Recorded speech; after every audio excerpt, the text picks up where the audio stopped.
What if I told you that the exhaustion you feel around certain people has nothing to do with how late you stayed up the night before, nothing to do with how much coffee you drank or didn't drink, and everything to do with a conversation happening beneath the surface of your awareness, a dialogue between your body and a truth you have not yet allowed yourself to speak aloud? What if the fatigue that settles into your bones when you sit across from someone you've known for years, someone you're supposed to love or admire or feel comfortable with, is not a failure of your energy or a sign that something is wrong with you, but rather a signal, quiet and persistent, that something within you is no longer in agreement with the role you were playing in that room? Most of us have been taught to look outward when we feel drained. We ask what the other person did. We wonder if they're taking too much from us, if they're needy or demanding or emotionally heavy. And sometimes that's true, but more often, the tiredness is not about what they are doing. It's about what you're doing. It's about the immense, invisible labor of holding yourself in a shape that no longer fits, of smiling when your soul wants to be silent, of nodding along to values that once made sense to you, but now feel like a language you've outgrown. Your body is tired because it is working overtime to maintain a version of you that is no longer true. There's a kind of exhaustion that comes not from doing too much, but from being untrue. And your body knows. It always knows. Long before your mind is ready to admit that a relationship has changed, that a friendship has become a performance, that a family dynamic is built on roles you no longer want to play, your body begins to protest. It pulls back. It grows heavy. It refuses to cooperate with the lie. You might notice it first as a subtle thing, a reluctance to answer the phone, a heaviness in your chest when you see their name on your screen, a strange, creeping fatigue that arrives the moment you step into their presence, even if you've done nothing physically demanding. You sit down to talk, and within minutes you feel as though you've run a marathon. Your eyelids grow heavy. Your thoughts slow. You find yourself zoning out, drifting, wishing you were anywhere else. And you feel guilty for it. You tell yourself you're being ungrateful, that this person loves you, that you should be more present, more engaged, more generous. But the tiredness doesn't lie. It is not a moral failure. It is a message. Carl Jung understood that the unconscious does not speak in words. It speaks in symptoms, in dreams, in slips of the tongue, in patterns that repeat until we finally stop and pay attention. He believed that our psyche is always moving toward wholeness, toward the integration of all the parts of ourselves we have denied or hidden or forgotten. And when we live in a way that contradicts that movement, when we betray our own becoming, the unconscious finds a way to intervene. It sends us signals. It creates friction. It makes us tired. Jung spoke often of the persona, the mask we wear in the world, the version of ourselves we present to meet the expectations of others. The persona is not inherently bad. We all need one. It allows us to function in society, to navigate relationships, to protect the tender, vulnerable parts of ourselves that cannot be exposed to everyone. But the persona becomes a problem when we mistake it for the self, when we forget that it is only a role, not the totality of who we are. And it becomes unbearable when we are forced to wear a persona that has nothing to do with the truth of our inner life, when the gap between who we are and who we are pretending to be grows so wide that simply existing in that space becomes an act of violence against the soul. This is what happens around certain people. You're not tired because they're draining you, though that may be part of it. You are tired because in their presence, you cannot be yourself. You have to manage your words, edit your thoughts, suppress your opinions, soften your edges, shrink your joy, hide your growth. You have to become smaller, quieter, less complicated. You have to perform a version of yourself that they're comfortable with, a version that does not challenge them or ask them to grow or reflect back to them the ways they have stayed stuck. In that performance, that constant self-monitoring, that endless internal negotiation is exhausting. In this exploration, I want to share with you several signs, several inner shifts and bodily truths that point to this deeper reality. These are not things you need to fix or change immediately. They are things to notice, to sit with, to allow to surface without judgment. Because the first step in reclaiming your energy is not to push through the tiredness or to force yourself to be more present. The first step is to honor the tiredness as information, to listen to what it is trying to tell you about the life you are living and the person you are becoming. You may find as we move through this, that recent experiences begin to reframe themselves in your mind. Moments you thought were random may reveal themselves as part of a pattern. Feelings you dismissed as irrational may suddenly make perfect sense. And that quiet discomfort you've been carrying, the one you couldn't quite name, may finally be given a voice. Stay with this until the end. Not because I will give you a solution, but because sometimes the deepest healing comes not from answers, but from recognition. The first sign is this. You feel tired around certain people not because the conversation is difficult, but because it is false. There is a particular kind of fatigue that comes from engaging in dialogue that has no real content, no genuine exchange, no mutual vulnerability. You sit with someone and you talk about the weather, about work, about surface-level complaints, about nothing that matters, and underneath it all you can feel the weight of everything that is not being said. You can feel the distance between what is happening in the room and what is happening inside you, and your body rebels against it. Think about the last time you spent an afternoon with someone and came home feeling completely drained, even though nothing particularly intense happened. You didn't argue. You didn't have to solve any problems. You just talked, but the talking felt hollow. It felt like you were going through the motions, playing a part in a script you've both memorized but no longer believe in. You laughed at the right moments. You asked the right questions. You performed interest, performed affection, performed connection. And your body, which cannot be fooled, began to shut down. This is not the same as introversion or social fatigue. Introverts get tired from too much stimulation, from processing too many inputs, from the sheer volume of interaction. But this is different. This is the tiredness that comes from inauthenticity, from the soul's refusal to participate in a lie. You can be an extrovert and still feel this. You can love people, love conversation, love connection, and still feel your energy drain away in the presence of someone with whom you cannot be real. Jung would say that in these moments, the unconscious is withdrawing its libido, its life force from the situation. It is refusing to invest energy in something that does not serve your individuation, your process of becoming who you truly are. The psyche is always economical. It will not waste resources on relationships or interactions that do not feed the deeper work of the soul, and so pulls back. It makes you tired. It makes you want to leave, not because you are weak or antisocial, but because it is protecting you from further self-betrayal. You may have noticed that with other people, even if the conversation is long or deep or emotionally intense, you do not feel the same exhaustion. In fact, you may feel energized. You may lose track of time. You may find that hours have passed and you feel more awake, more alive, more yourself than you did before. This is because in those interactions, you're not performing. You are present. You are real. The energy flows because there is no dam, no internal resistance, no part of you working against another part of you. You are whole in that moment, and wholeness does not tire the soul. It feeds it. But around certain people, you're split. Part of you is in the room, nodding and smiling. Another part of you is somewhere else entirely, longing to speak the truth, to say what you really think, to express what you really feel. And the energy it takes to hold those two parts apart, to keep them from colliding, is immense. It is the tiredness of division, the exhaustion of living at war with yourself. You might resist this recognition. You might tell yourself that you're overthinking it, that not every conversation has to be deep, that sometimes people just need to talk about nothing, and that's okay. And yes, that's true. There's a place for lightness, for small talk, for easy companionship. But there is a difference between choosing lightness and being trapped in it, between enjoying surface-level connection and being forbidden from going deeper. The tiredness comes not from the content of the conversation, but from the prohibition against realness, from the unspoken rule that says you must stay small, stay safe, stay the same. And so your body grows heavy. It is not a punishment. It is a plea. It is your deeper self asking you to notice, to pay attention, to stop pretending that everything is fine when it is not. The second sign is this. You feel tired around certain people because they require you to abandon your own perspective in order to maintain the relationship. There are people in your life who cannot tolerate disagreement, who cannot hold space for complexity, who need you to see the world exactly as they see it in order to feel secure.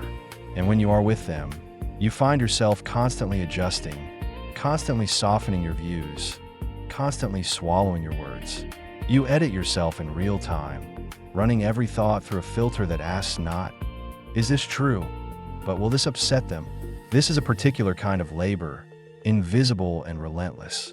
You become a translator of your own experience, always converting your truth into a language they can accept. You learn to phrase things carefully, to avoid certain topics, to laugh off your own insights, to downplay your growth. You learn to make yourself less threatening, less challenging, less alive. And your body, which knows the cost of this betrayal, begins to shut down.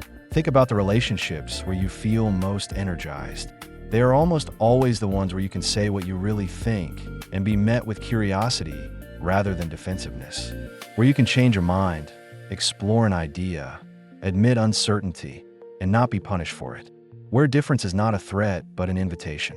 In those relationships, your energy expands because you are not spending it on self-censorship. You are free to be complex, contradictory, evolving. You are free to be human. But around certain people, that freedom disappears. You know, often without being told, that your perspective is not welcome, that your growth is perceived as a judgment of their stagnation, that your questions feel like attacks. And so you stop asking, you stop sharing, you perform agreement even when you feel none. And the part of you that knows the truth, the part that sees clearly, the part that is awake, grows tired of being silenced. Jung spoke of the shadow, the part of ourselves we reject or deny, the qualities and truths we push into the unconscious because they do not fit the image we want to maintain. But the shadow does not disappear. It simply goes underground. It expresses itself in symptoms, in dreams, in sudden outbursts, in inexplicable fatigue. When you are forced to shadow your own truth, to hide the parts of yourself that are inconvenient or uncomfortable for others, your psyche begins to protest. The tiredness is the protest. It is your soul saying, I cannot keep doing this. You may notice that after spending time with these people, you feel not only tired but also a strange kind of emptiness, a hollowness, as though something essential has been taken from you. And in a way it has.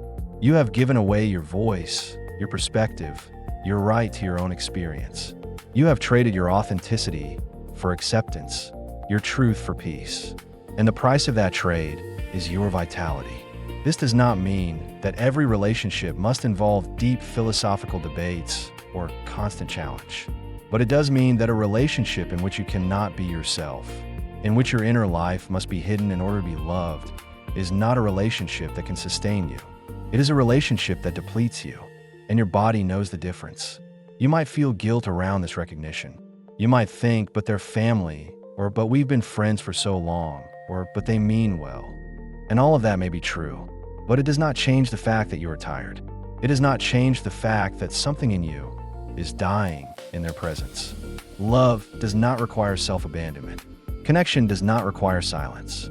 And if a relationship can only survive by demanding that you become less than you are, then it is not a relationship that honors your becoming. The third sign is this. You feel tired around certain people because they are invested in a version of you that no longer exists. And every interaction is an attempt to resurrect a ghost. People form images of us, snapshots taken at a particular moment in time, and sometimes they hold on to those images long after we have moved on. They remember who we were 5 years ago, 10 years ago, and they expect us to remain that person forever. They talk to the memory, not the reality. And when you show up as you are now, changed and changing, they do not see you. They see the gap between who you are and who they need you to be, and they, consciously or unconsciously, try to pull you back. This is exhausting in a way that is hard to articulate. You are constantly being asked to perform a self you have outgrown. You are being invited into conversations that no longer interest you, being reminded of old stories that no longer define you, being held to standards and values you have since questioned or abandoned. And because you care about this person, because you do not want to hurt them, because you are afraid of conflict or loss, you play along. You slip back into the old role. You laugh at the old jokes. You pretend that nothing has changed. And your body, which is living in the present, which knows who you are now, grows weary of the charade. Jung called this process individuation, the lifelong journey of becoming who you truly are, of integrating the conscious and unconscious, of moving beyond the collective expectations and into your own unique selfhood. It is not a rejection of others, but it is a departure from the roles they have assigned you. And not everyone can tolerate that departure. Some people need you to stay the same because your growth reflects their stagnation. Your change is a mirror they do not want to look into. And so they resist. They cling to the old version of you. They tell stories about who you used to be. They reminisce about the past in a way that feels less like nostalgia and more like accusation. And you, caught between loyalty and truth, between the past and the present, grow tired. You grow tired of explaining yourself. You grow tired of defending your choices. You grow tired of the subtle and not so subtle suggestions that you have somehow betrayed the person you were supposed to be. You grow tired of being treated like a stranger in your own life. There is a particular kind of loneliness that comes from being seen as someone you are not. You can be in a room full of people who claim to know you, who have known you for years, and still feel utterly alone because none of them see you as you are now. They see the past. They see their projection. They see their need, but they do not see you. And the effort it takes to bridge that gap, to constantly translate yourself, to make yourself legible to people who are not interested in learning your new language, is staggering. You may have tried to share your growth with them. You may have tried to explain how you've changed, what you've learned, what matters to you now. And you may have been met with confusion, dismissal, or even hostility. They do not want to know the new you. They want the old you back. They want the person who made them feel comfortable, who fit neatly into their understanding of the world, who did not ask them to grow or change or reflect. And when you refuse to shrink back into that shape, when you insist on being who you are now, the relationship becomes strained. The tiredness becomes unbearable. This is not about blame. The people who cling to old versions of us are often doing so out of their own fear, their own resistance to change, their own unexamined pain. They are not villains. They are human. But that does not mean you are obligated to sacrifice your becoming in order to soothe their discomfort. It does not mean you must live in the past to make them feel secure in the present. Your body knows this. It knows that you cannot move forward while being pulled backward. It knows that growth requires shedding, releasing, leaving behind. And so it grows tired in the presence of those who will not let you leave. It grows tired of the constant negotiation, the endless justification, the silent plea to be seen as you are. It grows tired, and that tiredness is not weakness, it is wisdom. The fourth sign is this. You feel tired around certain people because the relationship is built on an unspoken contract that you no longer want to honor, but you have not yet found the courage to renegotiate. Every relationship, whether we acknowledge it or not, operates within a set of implicit agreements. I will be this, you will be that. I will need this from you, you will need that from me. I will not ask certain questions, you will not cross certain lines. These contracts are formed early, often without conscious awareness, and they shape the entire dynamic. But as we grow, as we change, some of these contracts become unbearable. We no longer want to play the role we were assigned. We no longer want to meet the need we were expected to fill. But we have not yet said so out loud. And the tension between what we are doing and what we want to do drains us. Maybe you are the one who is always strong, always capable, always the one who has it together. And people have come to rely on that. They do not ask how you are. Not really, because they assume you are fine. They come to you with their problems, their fears, their needs, and you hold space for them. You offer solutions, you reassure and support. And you do it because you care, because you are good at it, because it feels good to be needed. But somewhere along the way, it stopped feeling good. Somewhere along the way, you started to feel invisible, reduced to a function, a role, a service. You started to want to be seen not as a strong one, but as the whole one, the one who also struggles, who also needs, who also breaks. But the contract does not allow for that. The contract says you are the helper, not the helped. And so you stay silent. You keep performing, and you grow tired. Or maybe you're the one who is always easy, always agreeable, always the one who goes along. You do not make waves. You do not demand. You do not complain. And people love that about you. They love how low maintenance you are, how uncomplicated, how easy to be around. But underneath that ease is a reservoir of unspoken needs, unmet desires, swallowed frustrations. You have spent so long being easy that you have forgotten how to be honest. You have spent so long avoiding conflict that you have lost access to your own wants. And now, when you are with these people, you feel the weight of all that silence.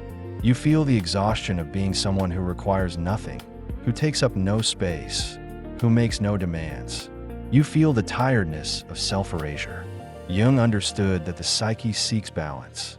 When one part of us is overexpressed, another part is suppressed, and the suppressed part does not go away. It festers. It builds pressure. It finds ways to make itself known. And one of the ways it makes itself known is through exhaustion. The tiredness is the voice of the part of you that has been exiled, the part that is not allowed in the room, the part that does not fit the contract. It is saying, I am here. I am real. I matter. You may have tried, in small ways, to renegotiate. You may have hinted that you need something different, that you are not who you used to be, that the old agreements no longer work. And you may have been met with resistance, with confusion, with hurt feelings. Because when you change the contract, you change the relationship. And not everyone is willing to do that. Some people would rather lose you than lose the version of you they have grown comfortable with. And that is a painful realization, but it is also a clarifying one. The tiredness you feel is not a sign that you're failing the relationship. It is a sign that the relationship, in its current form, is failing you. It is asking you to be less than you are, to want less than you deserve, to accept less than you need. And your body, which is wiser than your guilt, which is more honest than your fear, is refusing to cooperate. It is saying, no more. It is saying, this is not sustainable. It is saying, something has to change, and that something might be the relationship itself. It might be the way you show up in it. It might be the boundaries you set, the truths you speak, the needs you finally allow yourself to voice. Or it might be that you step back, that you create distance, that you allow the relationship to become what it naturally wants to become when you stop forcing it to be something it is not. None of these options are easy. All of them require courage. But all of them are more honest than continuing to drain yourself in service of a contract you never truly agreed to. The fifth sign is this. You feel tired around certain people because being with them requires you to manage their emotions, to stabilize their inner world, to become the container for feelings they cannot hold themselves. There are people who are not capable of regulating their own emotional states, who swing wildly between highs and lows, who flood the room with their anxiety, their anger, their despair. And in their presence, you become the regulator. You become the one who soothes, who reassures, who absorbs the intensity so that they do not have to feel it fully. You become their emotional scaffolding, and it is exhausting. This is different from empathy. Empathy is the ability to feel with someone, to understand their experience, to offer presence and compassion. But what I am describing is not empathy. It is enmeshment. It is the loss of boundary between your inner world and theirs, the collapse of distinction between their feelings and your responsibility. You walk into the room and immediately you can feel their mood. It washes over you, seeps into you, becomes your problem to solve. And you do solve it, or you try to, because if you do not, the discomfort becomes unbearable. So you adjust. You perform calm when you do not feel calm. You perform optimism when you feel despair. You perform stability when inside you're shaking. And your body, which is not designed to carry two people's emotional weight, begins to break down. Jung spoke of psychological projection, the process by which we unconsciously place our own unacknowledged feelings, traits, and conflicts onto others. But there is also a kind of reverse projection, where others place their inner chaos onto us, where they make us responsible for their peace. And when we accept that responsibility, when we take on the role of emotional caretaker without consent or reciprocity, we lose access to our own inner life. We become so attuned to their feelings that we can no longer hear our own. We become so focused on their stability that we neglect our own. And the cost of that neglect is exhaustion, deep and unrelenting. You may have grown up in an environment where this was expected of you, where your worth was measured by your ability to keep the peace, to manage the moods of adults who should have been managing themselves. You may have learned early that your feelings did not matter as much as theirs, that your role was to absorb, to soothe, to disappear when necessary. And so you became very good at it. You became skilled at reading the room, at sensing shifts in energy, at adjusting yourself to meet the emotional needs of others. But that skill, which may have kept you safe as a child, is now keeping you trapped. It is keeping you tethered to relationships that do not nourish you, that do not see you, that only value you for what you can provide. And your body is tired of providing. It is tired of being the container. It is tired of holding what is not yours to hold. It wants a rest. It wants to return to itself. It wants to feel its own feelings, to live its own life, to stop being the solution to someone else's inner turmoil. This does not make you selfish. It makes you human. You are not responsible for the emotional well-being of others. You can care. You can offer support. You can be present. But you cannot and should not become the foundation upon which another person builds their sense of self. That is too much. That is a role no one can sustain without losing themselves in the process. When you are with people who do not require this of you, you will notice the difference immediately. You will notice that you can simply be. You do not have to monitor their mood. You do not have to adjust your energy to match or counterbalance theirs. You do not have to perform emotional labor in order to earn your place in the room. You can relax. You can breathe. You can feel your own feelings without them being hijacked by someone else's need. And in that space, you will realize how much energy you have been giving away, how much of yourself you have been sacrificing, how tired you have been for so long. The tiredness is not a flaw. It is feedback. It is your body telling you that something is out of balance, that you are giving more than you are receiving, that you are living outside of your own center.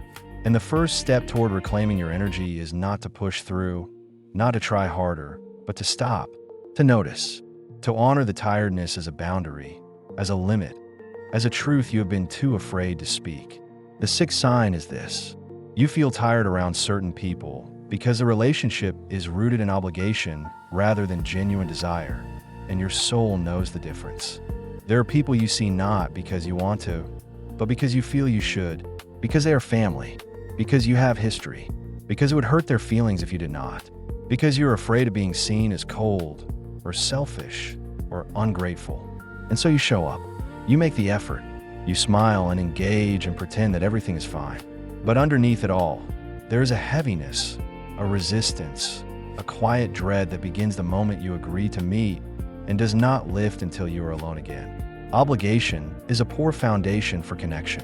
It may keep people in proximity, but it does not create intimacy. It does not create joy. It does not create the kind of presence that nourishes the soul. When you are with someone out of obligation, you are not really with them. You are performing the appearance of connection while internally counting the minutes until you can leave. You are there in body but absent in spirit. And that split, that division between what you are doing and what you want to be doing, drains you. Jung believed that the psyche is always moving toward authenticity, toward the alignment of inner and outer, toward the integration of the true self. And when we live in a way that contradicts that movement, when we betray our own truth in order to meet external expectations, the psyche rebels. It withdraws energy. It creates symptoms. It makes us tired. The tiredness is not random. It is purposeful. It is the soul's way of saying, this is not the path. This is not the life. This is not the truth. You may feel trapped by obligation. You may feel that you do not have a choice, that walking away would cause too much pain, too much conflict, too much loss. And maybe that is true, but it is also true that staying in relationships out of obligation, year after year, slowly erodes your vitality. It teaches you that your desires do not matter, that your energy is not valuable, that your life is not your own. It teaches you to override your own inner knowing in favor of external approval. And that is a lesson that, once learned, is very hard to unlearn. There is a difference between honoring a commitment and imprisoning yourself in a role. There is a difference between showing up for someone you love and sacrificing yourself on the altar of someone else's expectations. And your body knows the difference. It knows when you're giving freely and when you're giving because you are afraid of what will happen if you stop. It knows when connection is mutual and when it is one-sided. It knows when you are seen and when you are simply being used to fill a gap in someone else's life. The tiredness is the knowing. It is the part of you that refuses to pretend anymore, that refuses to participate in the fiction that obligation is the same as love.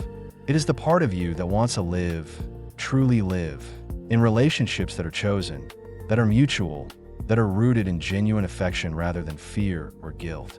And it will not stop making you tired until you listen. The seventh sign is this.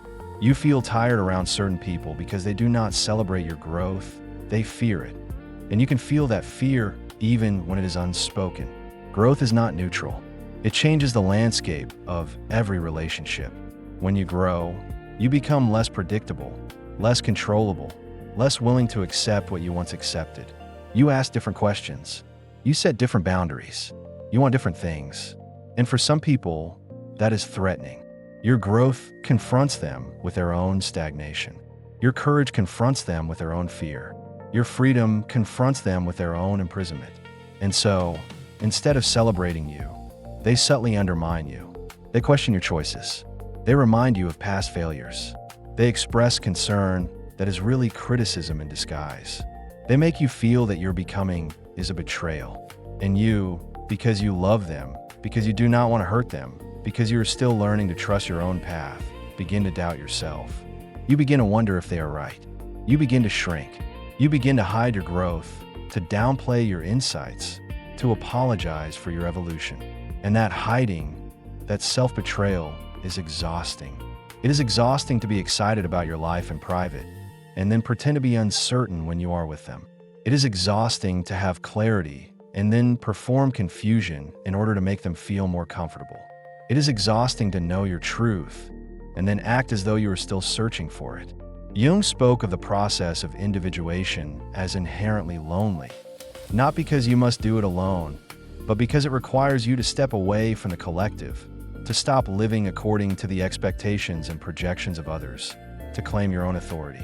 And that step is often met with resistance, not from strangers, but from the people closest to you. Because your individuation asks them to individuate. Your freedom asks them to examine their own chains. And not everyone is ready for that. Not everyone wants that. So they resist. They cling. They try to pull you back. And you, caught between your loyalty to them and your loyalty to yourself, grow tired. You grow tired of defending your choices. You grow tired of justifying your growth. You grow tired of feeling like you have to choose between being yourself and being loved. And the truth is, you should not have to choose. Love that requires you to stay small is not love. It is control. It is fear. It is need. But it is not love. Your body knows this. It knows that real love celebrates growth, even when that growth is uncomfortable, even when it changes the relationship, even when it asks something difficult of both people.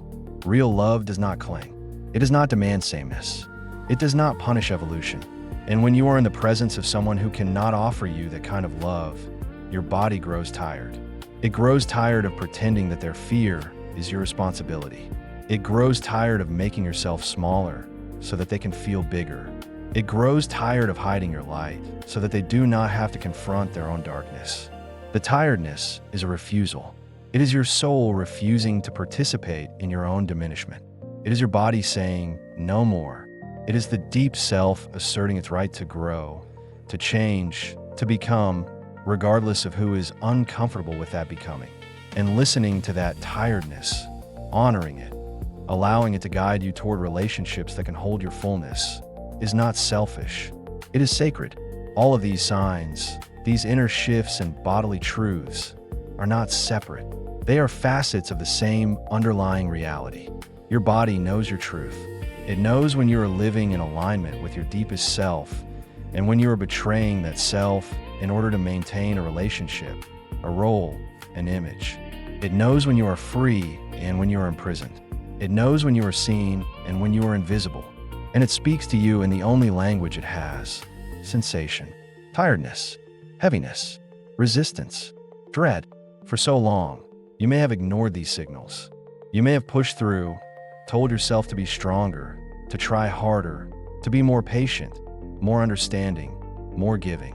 You may have believed that the tiredness was a failing, a weakness, something to overcome. But what if it is not? What if it is the opposite? What if the tiredness is your deepest wisdom, your body's way of protecting you from further self-abandonment, your soul's way of guiding you back to yourself? Nothing in your inner life is random. The exhaustion you feel around certain people is not a coincidence. It is not a mood. It is not something that will go away if you just get more sleep or drink more water or think more positively. It is a message. And the message is this: something here is not true. Something here is asking you to be less than you are. Something here is draining your life force because it is not in service of your life. Jung believed that the unconscious is not an enemy. It is an ally. It is always working on behalf of the whole self, always trying to bring into consciousness what has been denied, always trying to restore balance, always trying to guide us toward our own becoming. And when we ignore its messages, when we override its signals, when we betray its guidance, it does not give up. It simply gets louder. The whisper becomes a shout. The subtle discomfort becomes chronic pain. The quiet tiredness becomes total collapse. But it does not have to go that far. You can listen now. You can pay attention now. You can honor the tiredness now, before it becomes something more desperate, something more destructive. You can begin to ask yourself the questions your body is already asking. Who am I around this person? What am I not allowed to say? What part of me do I have to hide? What am I pretending? What am I performing? What is this costing me? These are not easy questions. They do not have easy answers. And the answers, when they come, may ask difficult things of you. They may ask you to set boundaries. They may ask you to have hard conversations. They may ask you to step back from relationships you once thought were essential. They may ask you to disappoint people, to let them down, to stop being who they need you to be so that you can finally be who you are. But the alternative is to keep giving yourself away. The alternative is to keep living in a state of chronic depletion, chronic inauthenticity, chronic self-betrayal. The alternative is to keep ignoring the tiredness until it becomes something you cannot ignore, until it takes you down completely. And that is not sustainable. That is not a life. That is slow death. You do not have to make any sudden moves. You do not have to cut people off or burn bridges or make grand declarations. You can start small. You can start by simply noticing. Notice when the tiredness comes. Notice who you are with. Notice what you are doing, what you are saying, what you are not saying. Notice the gap between your inner experience and your outer performance. Notice the weight of the mask. Notice the cost of the role. And then, when you're ready, you can begin to experiment. You can begin to let a little more truth into the room. You can begin to say one true thing, even if it makes someone uncomfortable. You can begin to set one small boundary, even if it disappoints someone. You can begin to honor your own energy, your own needs, your own limits, even if it means showing up differently, or less often, or not at all. This is not about being cruel. It is not about punishing people for not being who you want them to be. It is about reclaiming your life. It is about recognizing that your energy is finite, that your time is precious, that your presence is a gift, not an obligation. It is about understanding that you cannot pour from an empty cup, that you cannot love others well if you are not loving yourself, that you cannot be truly present in any relationship if you are not present to your own truth. Jung said that the privilege of a lifetime is to become who you truly are. But that privilege comes with a cost. It requires you to let go of who you thought you were supposed to be. It requires you to release the roles that no longer fit, the relationships that no longer nourish, the identities that were imposed rather than chosen. It requires you to trust your own inner knowing, even when it contradicts the voices around you, even when it leads you into uncertainty, even when it asks you to walk alone for a while. And your body is already walking that path. It is already withdrawing from what does not serve you. It is already saying no, even when your mouth is saying yes. It is already tired, already heavy, already refusing to participate in the lie. All you have to do is listen. All you have to do is honor what it is telling you. All you have to do is stop overriding its wisdom with your guilt, your fear, your need to be liked, your terror of being alone. You are not alone. You are with yourself. And that self, that deep, true, knowing self, is worth listening to. It is worth protecting. It is worth honoring. Even if it costs you relationships.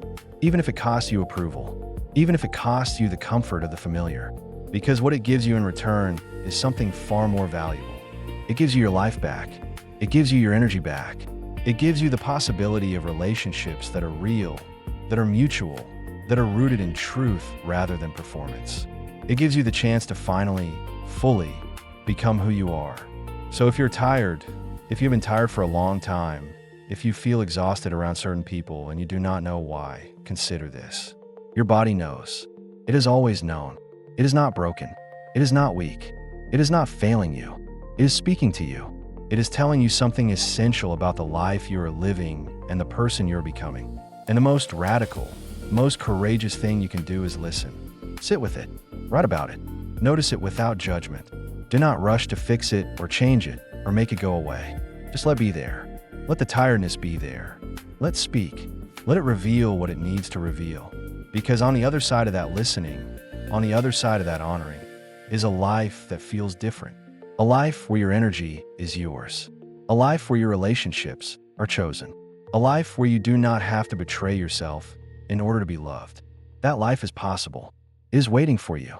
And your body, tired as it is trying to lead you there. All you have to do is follow. If this resonated with you, if you felt something shift inside as you listened, I invite you to stay connected. Like this video if it spoke to you. Subscribe if you want more explorations like this. And leave a comment sharing your experience. Sometimes the most healing thing we can do is name what we have been feeling in silence. You are not alone in this. And your tiredness is not a weakness. It is a doorway.